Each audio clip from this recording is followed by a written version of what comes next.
தமிழகத்தில் 38 மக்களவை தொகுதிகளுக்கு நடைபெற்ற தேர்தலில் 70.9% வாக்குகளும், 18 சட்டமன்ற தொகுதி இடைத்தேர்தலில் 71.62% வாக்குகளும் பதிவாகியுள்ளன. வாக்கு இயந்திரங்கள் அனைத்தும் வாக்கு எண்ணும் மையங்களுக்கு அனுப்பப்பட்டு பலத்த பாதுகாப்பு ஏற்பாடுகள் செய்யப்பட்டிருக்கின்றன. தமிழகத்தில் வேலூர் தவிர 38 மக்களவை தொகுதிகளுக்கும் காலியாக உள்ள 18 சட்டப்பேரவை தொகுதிகளுக்கும் நேற்று வாக்குப்பதிவு நடைபெற்றது. காலை 7 மணிக்கு தொடங்கிய வாக்குப்பதிவு மாலை 6 மணி வரை விறுவிறுப்பாக நடைபெற்றது.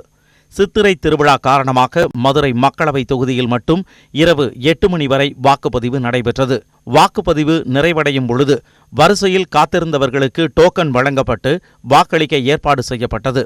தமிழகத்தில் மக்களவைத் தேர்தலில் ஒட்டுமொத்தமாக 70.9% வாக்குகள் பதிவாகியுள்ளதாக தேர்தல் ஆணையம் அறிவித்துள்ளது. அதிகபட்சமாக நாமக்கல் தொகுதியில் 79.75% வாக்குகளும், குறைந்தபட்சமாக தென் சென்னை தொகுதியில் 57.43% வாக்குகளும் பதிவாகியுள்ளன. சித்திரை திருவிழா நடைபெற்ற மதுரை தொகுதியில் 62.01% வாக்குகள் பதிவாகியுள்ளன. இதேபோல் 18 சட்டமன்ற தொகுதிகளுக்கு நடைபெற்ற இடைத்தேர்தலில் 71.62% வாக்குகள் பதிவானதாக தேர்தல் ஆணையம் அறிவித்துள்ளது. அதிகபட்சமாக அரூர் தொகுதியில் 86.96% வாக்குகளும், குறைந்தபட்சமாக சாத்தூர் தொகுதியில் 60.87% வாக்குகளும் பதிவாகியுள்ளன.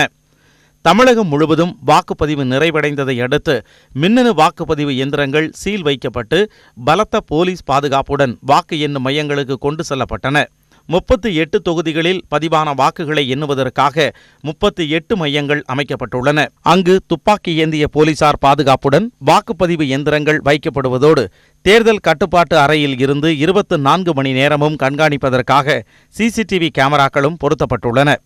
வடசென்னை மக்களவைத் தொகுதி மற்றும் பெரம்பூர் சட்டமன்ற இடைத்தேர்தலில் பதிவான வாக்குகளை எண்ணுவதற்கான மையம் சென்னை ராணிமேரி கல்லூரியில் அமைக்கப்பட்டுள்ளது. இதையடுத்து அங்கு பயன்படுத்தப்பட்ட மின்னணு வாக்குப்பதிவு இயந்திரங்களும் ஒப்புகை சீட்டு கருவிகளும் சீல் வைக்கப்பட்டு ராணிமேரி கல்லூரிக்கு கொண்டு செல்லப்பட்டன.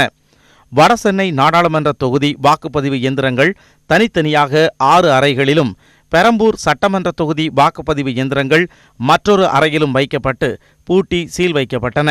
இதேபோல் தென் சென்னை தொகுதி வாக்கு இயந்திரங்கள் அண்ணா பல்கலைக்கழகத்திலும், மத்திய சென்னை வாக்குப்பதிவு இயந்திரங்கள் லயோலா கல்லூரியிலும் வைக்கப்பட்டுள்ளன. வாக்குப்பதிவு இயந்திரங்கள் வைக்கப்பட்டுள்ள அறைகளுக்கு 3 அடுக்கு போலீஸ் பாதுகாப்பு போடப்பட்டுள்ளது.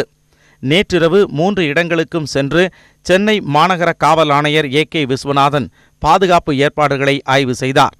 அடுத்த மாதம் 23ஆம் தேதி வாக்கு எண்ணிக்கை நடைபெற இருப்பதால் அதுவரை துப்பாக்கி ஏந்திய போலீசார் 24 மணி நேரமும் பாதுகாப்பு பணியில் ஈடுபடுவர். இதனிடையே புதுச்சேரி மக்களவை தொகுதியில் 80.95% வாக்குகள் பதிவானதாக அறிவிக்கப்பட்டுள்ளது. அதேபோல் புதுச்சேரியில் உள்ள தட்டாஞ்சாவடி சட்டப்பேரவை தொகுதி இடைத்தேர்தலில் 69.89% வாக்குகள் பதிவானதாக கூறப்படுகிறது.